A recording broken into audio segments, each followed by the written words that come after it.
አንድ አምላክ በሚሆን በአብ በወልድ በመንፈስ ቅዱስ ስም መስከረም 8 በዚች ቀን የዓመቱ ወሮች መቁጠሪያ የሚሆን የመጀመሪያ ኮከብ ይወጣል።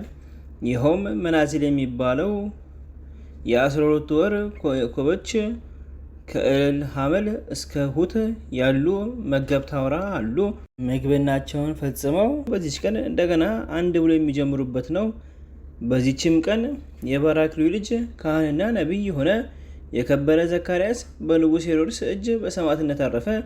ይህም ካህን ስለ ልጁ ዮሐንስ መወለድ የመላእክት አለቃ ገብርኤል በነገረው ጊዜ ነገሩን አምኖ አልተቀበለም። ስለዚህም ሕፃኑ እስኪወለድ ዲዳ ትሆናለህ አለው። በተወለደም ጊዜ አንደበቱ ተፈቶ እግዚአብሔርን አመሰገነው። የልጁንም ስም ዮሐንስ ብሎ ጻፈ። እርሱና ሚስቱ በእግዚአብሔር ሕግ ያለ ነቀፋ በጸኑ ደጎች እንደሆኑ የከበረ ወንጌል ስለዚህ ምስክር ሆኗል። ክብር ይግባውና ጌታችን ክርስቶስም በተወለደ ጊዜ ሊሰግዱለት የጥበብ ሰዎች መጡ። ሄሮድስም ስለ መንግስቱ ፈራ፣ ደነገጠም። ስለዚህም ጭፍሮችን ልኮ በይሁዳ ሀገር የቤተልሔምንና የገሊላን ሁሉንም ሕፃናት ዕድሜያቸው 2 ዓመት የሚሆናቸውን ከዚያ የሚያንሱትን ገደላቸው። ሰነፍ የሆነ ሄሮድስ ክርስቶስን ከሕፃናት ጋር እንደሚገድለው አስቦ ነበርና። ከዚህም በኋላ የእግዚአብሔር መልአክ ለዮሴፍ በሕልም ተገልጾለት ስላዘዘው ጌታችንን ሕፃኑንና እናቱን እመቤታችንን ድንግል ማርያምን ይዞ ወደ ግብፅ ሀገር ወጡ። ኤልሳቤጥ ግን ሕፃኗን ዮሐንስን ይዛ ወደ ዱር ወጣች። ወደ ሲና በረሃም ሸሸች። በዚያም ሕፃኗን እያሳደገች 7 ዓመት ኖረች። ከዚህም እርሷ አረፈች። ሕፃኑም በምህርነት ለእስራኤል እስከሚገለጥበት ጊዜ ድረስ በበረሃ ውስጥ ብቻውን ኖረ። ሕፃናትንም ከገደላቸው በኋላ ዮሐንስ ክርስቶስን እንደሆነ ሄሮድስ አሰበ፣ ተጠራጠረ። ከአባቱ ዘካርያስ ዘንድ ሕፃኑን ይሹ ዘንድ ወታደሮችን ላከ። ዘካርያስም ሕፃኑ ያለበትን ወይም እናቱ ያለችበትን እኔ አላውቅም አለ። ሄሮድስም ልጅህን ካላመጣህ እኔ እገድልሃለሁ አለው። ዘካርያስም ከእርሱ ዛቻ የተነሳ አልፈራም። ወታደሮችንም አዞ በቤተ መቅደሱ እና በመሰዊያ መካከል ገደሉት። ክብር ይግባውና እግዚአብሔርም ስጋውን ሰወረ። ደሙ ግን እንደ ደንጊያ ሆነች። ካህናቱና ሕዝቡ እንደ ልማዳቸው ለጸሎት በመጡ ጊዜ ከካህናት አንዱ ወደ ቤተ መቅደስ ውስጥ ገባ፣ የረጋ ደምን አገኘ። ከመሰዊያውም እንደሚል ቃልን ሰማ። እነሆ የባራክሊው ልጅ ዘካርያስ ተገደለ፣ የሚበቀልም እስኪመጣ ደሙ ስትጮህ ትኖራለች። እንዲህ የሚልም አለ። ከ12ቱ ደቂቀ ነቢያት የሆነ የባራክሊው ልጅ ዘካርያስ ይህ አይደለም፣ ያ አልተገደለም። በእድሜው ኡረት በሚባል አገር ሞተ እንጂ ስጋውም በዚያ ያለ ጥፋት ተገኝቶ ቤተክርስቲያን ሰርተውለታል። የዚህ ዘካርያስ ግን ስጋው አልተገኘም። ስለመገደሉ የደሙ ድምፅ ምስክር ሆነ እንጂ። ደግሞ እንዲህ ተባለ፣ ሄሮድስ ሕፃናትን በገደላቸው ጊዜ ከአይሁድ አንድ ሰው መጥቶ የእግዚአብሔር መልአክ ትወልዳለህ ብሎ ነግሮት ለዘካርያስ ልጅ ተወልዶለታል፣ ምናልባት እርሱ ክርስቶስን ይሆን አለው። ስለዚህ ሄሮድስ ሕፃኑን ዮሐንስን ይገድሉት ዘንድ ወታደሮችን ላከ። ዘካርያስም ወታደሮችን እንዲህ አላቸው፣ ሕፃኑን እኔ ወደ ሌላ ቦታ ወስጄ ከኔ ጋር መታችሁ ራሳችሁ ከዚያ ቦታ ውሰዱት። ወደ ቤተ መቅደስም እስካስገባው ድረስ ወታደሮቹ አብሮት መጡ። እርሱም ሕፃኑን ልጁን በመሰዊያው ጠርዝ ላይ አኑሮ ጸለየበት። ይህም የልጁ መወለድ የእግዚአብሔር መልአክ ስለ እርሱ የተነገረበት ነው። ያን ጊዜም የእግዚአብሔር መልአክ ሕፃኑን ዚፍታ ወደሚባል በረሃ ነጥቆ ወሰደው። ሕፃኑንም ባላገኙት ጊዜ አባቱን ዘካርያስ ገደሉት። ስለዚህም ጌታችን አይሁድን በቤተ መቅደስ መካከል የገደላችሁት የዘካርያስ ደም በላያችሁ ይደርሳል አላቸው። ለመገደሉ ምክንያት አይሁድ ናቸውና እንዲህ አለ። ለእግዚአብሔር ምስጋና ይሁን፣ እኛንም በጸሎት ይማረን ለዘላለሙ አሜን። በዚችም ቀን ደግሞ የእግዚአብሔር ሰው የሆነ የዋህ ቅን ጻድቅ የነቢያት አለቃ የሙሴ ዕረፍቱ ነው። ይህ ነቢይ ነፍሱን ስለ እርሳቸው አሳልፎ እስከ መስጠት ደርሶ ከእግዚአብሔር ወገኖች ጋር የደከመ ነው። እርሱም በግብፅ አገር በኤርትራ ባህር ድንቆች ታምራትን አደረገ። ይህም ስለ ፈርዖን ትእዛዝ ወላጆቹ በግብፅ ወንዝ ውስጥ በተጣለበት ጊዜ አውጥታ ላሳደገችው ለፈርዖን ልጅ ለተርሙት ልጇ መባልን አልወደደም። እርሱ ፈርዖን የዕብራውያንን ወንዶች ልጆች ይገድላቸው ዘንድ አዞ ነበርና፣ ባገኘውም ጊዜ ለእርሷ ልጅ ሊሆናት ወስዳ በመልካም አስተዳደግ አሳደገችው። 40 ዓመትም በሆነው ጊዜ አንዱን ዕብራዊ የግብፅ ሰው የሆነ ሲያጠቃው አየ። ለዕብራዊውም ተበቅሎ ግብፃዊውን ገደለው። በማግስቱ ደግሞ 2 ዕብራውያን እርስ በርሳቸው ሲጣሉ አያቸው። ሊያስታረቃቸው በመካከላቸው ሰላምን ሊያደርግ ወደደ። አንዱ አመፀኛም ትላንት ግብፃዊውን እንደገደልከው ልትገለኝ ተሻለህን? አለው። ስለዚህም ነገር ሙሴ ፈርቶ ወደ ምድያም አገር ሸሸ። በዚያም ሚስት አግብቶ 2 ልጆችን ወለደ። በዚያም 40 ዓመት ኖረ።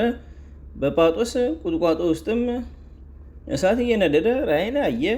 አይቶ ሊረዳ በቀረበ ጊዜ ጳጦስ በተባለ ቁጥቋጦ ውስጥ እግዚአብሔር ተናገረው። ወደ ግብፅ አገርም ሄዶ የእስራኤልን ልጆች ከዚያ እንዲያወጣቸው አዘዘው። ከዚህም በኋላ እግዚአብሔር በሙሴ እጅ በግብፃውያን ላይ 10 መቅሰፍቶችን አመጣ። በመጀመሪያ የወንዙን ውሃ ደም ማድረግ፣ የመጨረሻውም የግብፃውያንን የበኩር ልጅ መግደል ነው። ከዚህም በኋላ ሕዝቡን ከግብፅ አገር አወጣቸው። የኤርትራንም ባህር ከፍሎ በውስጡ አሳለፋቸው። የባህሩንም ውሃ በጠላቶቻቸው በፈርዖንና በሰራዊቱ ላይ ገልብጦ አሰጠማቸው። ከዚህም በኋላ በምድረ በዳ 40 ዓመት ሙሉ መና አወረደላቸው። ውሃንም ከአለት አፈለቀላቸው። ይህን ሁሉ በጎ ስራ በዚህ በደግ ነቢይ ሙሴ እጅ እግዚአብሔር አደረገላቸው። እነርሱ ግን ይዘልፉት ነበር፣ ብዙ ጊዜ በድንጋይ ሊወግሩት ሽተው ነበር። እርሱ ግን በእነርሱ ላይ ልቡን አስፍቶ በመታገስ ስለ እርሳቸው ለእግዚአብሔር ይማልዳል። እነርሱም አብዝቶ ከመውደዱ የተነሳ እግዚአብሔርን አቤቱ የዚህ ሕዝብ በደሉን ይቅር ካላልክ ከሕይወት መጽሐፍ ሰርዘኝ አለው። ሰው ከወዳጁ ጋር እንደሚነጋገር 570 ቃላትን ከእግዚአብሔር ጋር እንደተነጋገረ መጽሐፍ ምስክር ሆነ። የእስራኤል ልጆችም በሚያዩት ጊዜ እንዳይሞቱ ፊቱን እስከሸፈነ ድረስ በእግዚአብሔር በጌትነቱ ብርሃን ፊቱ በራ። 120 ዓመት የሆነ ዕድሜውም በተፈጸመለት ጊዜ ለአገልጋዩ ለነዌ ልጅ ለኢያሱ ሕዝቡን እርሱ እንደጠበቃቸው እንዲጠብቃቸው በእጁ ውስጥ እንዲያስረክቡ እግዚአብሔር ሙሴን ለኢያሱ አስረክብ ብሎ አዘዘው። ሙሴም ኢያሱን ጠርቶ የእግዚአብሔር ትእዛዝ አዘዘው። ሕጉንም እንዲጠብቅ ሕዝቡንም ለኢያሱ በእጁ አስረከባቸው። ወደ ምድረ ርስትም እርሱ እንደሚያስገባቸው አረጋገጠለት። ሙሴም እግዚአብሔር እንዳዘዘው በምስክሩ ድንኳን ውስጥ የሚሰራውን ሁሉ ሰርቶ አዘጋጀ። በኋላ በተራራ ውስጥ አረፈ።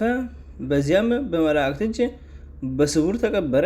የእስራኤል ልጆች ወስደው እንዳያመልኩት እግዚአብሔር የሙሴን ሥጋ ሰወረ። በእስራኤል ልጆች ውስጥ እንደ ሙሴ ያለ ደግ፣ የዋህ፣ ቅን የሆነ ነቢይ እንደማይነሳ መጽሐፍ ምስክር ሆነ። ሰይጣንም የሙሴን ሥጋ ለእስራኤል ሊገልጥላቸው በወደደ ጊዜ ሐዋርያው ይሁዳ በጻፈው መጽሐፍ እንደመሰከረ የመላእክት አለቃ ሚካኤል ገሰጸው። ከዚህም ስራ ከለከለው። የእስራኤል ልጆችም 40 ዓመት አለቀሱ። ለእግዚአብሔር ምስጋና ይሁን፣ እኛንም በጸሎቱ ይማረን፣ በረከቱም ከኛ ጋር ትኑር ለዘላለሙ አሜን። በዚችም ቀን የከበረ ዲማዲዮስ ከግብፅ ደቡብ ደንጡ ከሚባል አውራጃ ደርሰባ ከሚሏት ከተማ በሰማዕትነት አረፈ። እርሱም ሁልጊዜ ወደ ቤተ ክርስቲያን ይገሰግሳል። ድሆችንና በሽተኞችን መጎብኘትንም ይወዳል። ብርሃናዊ ሰው ተገልጦለት ሄዶ የሰማዕትነት አክሊልን እንዲቀበል አዘዘው። ሰማያዊ የሆነ ቃል ኪዳንም ገባለት። በዚህም እጅግ ደስ አለው። አባቱንና እናቱንም ትቶ ከሀገር ወጣ። ስለከበረ ስሙ በሚቀበለው መከራ ውስጥ እርዳታ እንዲሰጠው እንዲያጸናው ወደ እግዚአብሔር ጸለየ። ወደ ሀገር አትሪብም ሄዶ በመኮንኑ ፊት ክብር ይግባውና በጌታችን ኢየሱስ ክርስቶስ ታመነ። መኮንኑም ታላቅ ስቃይን አሰቃይቶ የእስክንድርያ አገረ ገዢ ወደሆነ ወደ ዱኪያኖስ ሰደደው። በመርከቡ ውስጥም ሳለ ክብር ይግባውና ጌታችን ኢየሱስ ክርስቶስ ተገለጠለት። በብዙ ደስታም አረጋግቶ አጽናንቶ ቃል ኪዳን ሰጠው። ልቦናውም ፈጽሞ እጅግ ደስ አላት። መኮንኑ ሉኪያኖስም በጽኑ ስቃይ አሰቃይቶ ራሱን በሰይፍ ቆረጠ። የሰማዕትነት አክሊልንም በመንግሥተ ሰማያት ተቀበለ። የአገሩ ሰዎች መጥተው ስጋውን ወሰዱ፣ ታላቅ ክብርንም አከበሩት።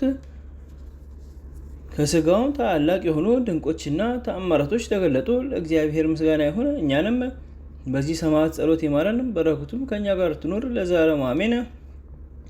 በዚህችም ዕለት ምግቡ የአጋዛን ወተት የሆነ በእረፍቱም ጊዜ ብዙ ተአምራትን ያደረገ የከበረ ገዳማዊ ቂርቆስ እረፍቱ ሆነ። እግዚአብሔርም በጸሎቱ ይማረን ለዘላለሙ አሜን። በዚህችም ቀን የሰማዕት ሉኪዮስ መታሰቢያ ነው። ይህም ቅዱስ አንድ መኮንን ብዙ ጊዜ አሰቃይቶ ራሱን በሰይፍ እንዲቆርጡ አዘዘ። የሰማዕትነት አክሊልንም ተቀበለ። ደግሞ የቅዱስ ኤርሚያስ እና የቅዱስ ዮሐንስ የቅዱሳን አንዲዮና የኤልያኖስ የመነኮስ አሞንም መታሰቢያቸው ነው። በረከታቸው ከእኛ ጋር ትኑር ለእግዚአብሔር ምስጋና ይሁን አሜን። አንድ አምላክ በሚሆን በአብ በወልድ በመንፈስ ቅዱስ ስም መስከረም 9 በዚች ቀን መጺል የምትባል ሀገር ኤጲስቆጶስ ቅዱስ አባት አባ ቢሶራ በሰማዕትነት አረፈ። ዘአቅረብኩ ማሕሌተ ዘኪሬ አእላፈ እምነተሰምዱከ ዘልፈ ደላነበብ ተወከፍ ዘኔቴ መጽሐፈ እንተረሴከ እግዚኦ ጸሪቀ መሎት ወኮፈ እምላቡ ውላን ዘተርፈ ነቢያት ቅዱሳን ሐዋርያት ሰበኪያን ሰማዕታት ወጻድቃን ደናግል አዲ ወመነኮሳት ሄራን ባርኩ ጉባኤ መካን እስከ ደገይሌ ቆኑስ ሕፃን ለጻፎ በክርታስ ወለዛ ጻፎን ዘደረሰ ወለዛ አንቦ ስተርጎመ ሳዲስ ወለሰማ ቃሎ በዝነ መንፈስ ጸሎተሙ ማርያም አርያቂተ ኩሉ እምባስ ሙረ ይማረን ኢየሱስ ክርስቶስ በቅዱሳኑ ጸሎት ጠብቀን በረከታቸው ከኛ ጋር ትኑር። ኦ አምላክነ በከመ ንትቀው አኮ በከመ አምሳነ ወበሰማያት